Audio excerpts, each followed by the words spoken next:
నిన్న మన రాష్ట్రంలో నేను లేను కానీ జరుగుతున్న పరిణామాలను నిశ్చితంగా గమనిస్తూనే ఉన్నాను. ఎక్కడున్నా ఓ కన్నీటి వేస్తూనే ఉంటాం. అక్కడ చదువుకోవడానికి వెళ్ళినప్పుడు నారాయణ గారు అడుగుతున్నారు ఎంతసేపు ఉంటాయి క్లాసులని.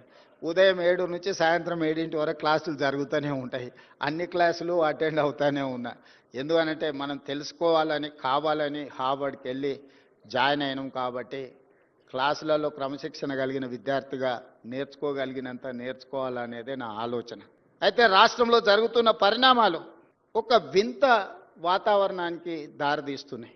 రావి నారాయణ రెడ్డి గారిని చూసిన తర్వాత, వారి కుటుంబాన్ని, వారి మన్మరాల్ని ఈ మధ్యకాలంలో కలిసిన తర్వాత, వారు చేసిన పోరాటం, వారు చేసిన త్యాగం, వారు నిర్వహించిన బాధ్యతలను చూసిన తర్వాత, మరి ఇన్ని హోదాలు ఇన్ని బాధ్యతలు చేస్తే వేల కోట్ల రూపాయల ఆస్తులు ఉండాలి కదా, అంతస్తులు ఉండాలి కదా, 7 అంతస్తుల మేడలు ఉండాలి కదా అని నాకు అనిపించింది. ఎందుకంటే ఈ మధ్యకాలంలో కొంతమంది తెలంగాణ జాతిపిత అని వాళ్ళే టైటిల్స్ ఇచ్చేసుకుంటారు. ఉద్యమకారుడు అనే పదాలు వాళ్ళే రాసేసుకుంటారు. చేసిన తప్పులకు పోలీసులు నోటీసులు ఇస్తే తెలంగాణ జాతిపితకు నోటీసు ఇవ్వడం అంటే మొత్తం తెలంగాణ సమాజానికే నోటీసు ఇచ్చినట్టు అంటారు. ఒక ఉద్యమకారుడిని ఈ రకంగా మీరు అవమానిస్తారా అంటారు. నిజంగానే తెలంగాణ జాతిపితనే అయితే ఆనాటి జాతిపిత దేనికే ఆదర్శంగా నిలబడ్డాడు? ఏదైనా పదవి తీసుకున్నాడా? పోని కుటుంబం కోసం ఏదైనా అడిగిండా? 30 సంవత్సరాలు బ్రిటిషర్స్ మీద కొట్లాడితే కట్టె ఎత్తడానికి కూడా ధైర్యం చాలలే. కానీ స్వతంత్రం వచ్చిన మొదటి సంవత్సరంలోనే కొంతమంది దుర్మార్గుల తుపాకీ తూటాలకు నేల కొరిగిన ఆనాటి జాతిపిత. మరి ఈనాడు జాతిపితగా చెప్పుకునే వాళ్ళు, ఉద్యమకారులు అని చెప్పుకునే వాళ్ళు, రాజకీయ పార్టీలు ఒక పరిస్థితిలో వైఫల్యం చెందినాయి అనుకున్నప్పుడు అన్ని రాజకీయ పార్టీలు కలిసి ఒక పొలిటికల్ జేఏసీ పెట్టుకొని ఆ జేఏసీకి చైర్మన్ గా ప్రొఫెసర్ కోదండరామ్ గారిని పిల్లలకు పాఠాలు చెప్పుకునే పంతులను మనం ముందులో పెట్టుకొని తెలంగాణ రాష్ట్రాన్ని సాధించినాం. వారు ఉద్యమకారుడు కాదా? ఉద్యమాన్ని నడపలేదా?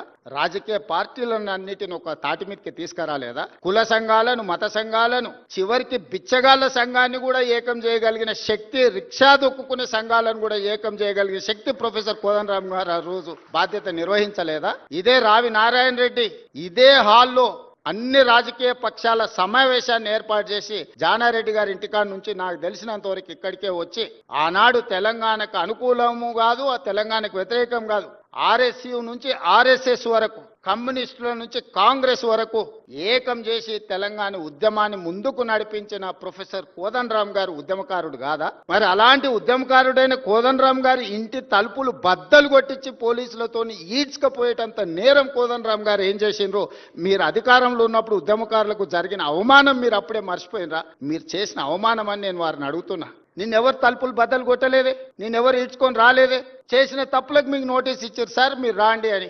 లేదు నా వయసు కొంచెం ఎక్కువ ఉంది, మీరే వచ్చి తీసుకురండి అంటే, సరే సార్ మీరు అధికారిక నివాసం ఉంది కదా మీరు అక్కడ ఉంటూ వస్తామంటే, లేదు లేదు లేదు నేను ఎక్కడనో ఫామ్ హౌస్లు ఉంటే ఎక్కడ ఉంటే అక్కడ బాత్రూమ్లు ఉంటే బాత్రూంలోకి వచ్చి రాసుకోండి అంటే, ఇదెక్కడి జాతిపిత విధానము?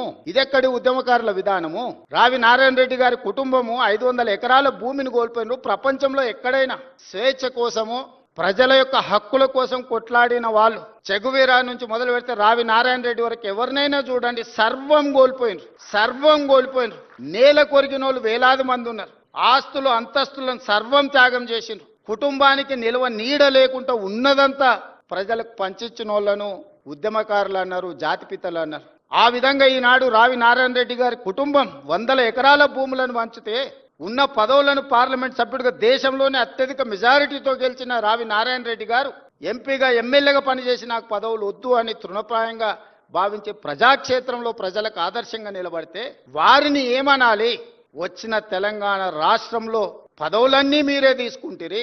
100 ఎకరాల ఫామ్ హౌజులు మీకే వచ్చే, టీవీలు మీకే వచ్చే, పేపర్లు మీకే వచ్చే, వేల కోట్ల రూపాయల వ్యాపారాలు మీకే వచ్చే, ఉన్న పదవులన్నీ మీరే పంచుకుంటారు, చేయాల్సిన తప్పులన్నీ మీరే చేస్తారు, పంచుకోవాల్సిన కాంట్రాక్టులన్నీ మీరు పంచుకున్నాక మీరెట్లా జాతిపిత అవుతారు, మీరెట్లా ఉద్యమకారుడు అవుతారో నాకు అర్థం కాలే.